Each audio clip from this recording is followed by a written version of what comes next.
So this is our Insta360 camera that we bought for adventuring that also comes with this selfie stick, and I just love it because one, it's going to be waterproof. It also gets the 360 angle, which I can show you as well. It just is a really cool feature.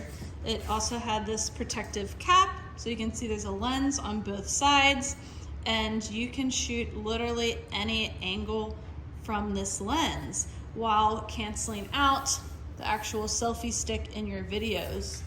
So if I'm being honest, there's still lots of modes on this that I don't know how to use yet, but overall you have the option to take pictures or video. You can do selfie mode where it's actually facing this direction towards you, or you could just do a full 360 lens or a wide lens where it's going to get everything in the vicinity, and then you can edit it down. So if you want certain angles, you can take one video and have one angle facing one way and crop it to add the angle facing the other way too.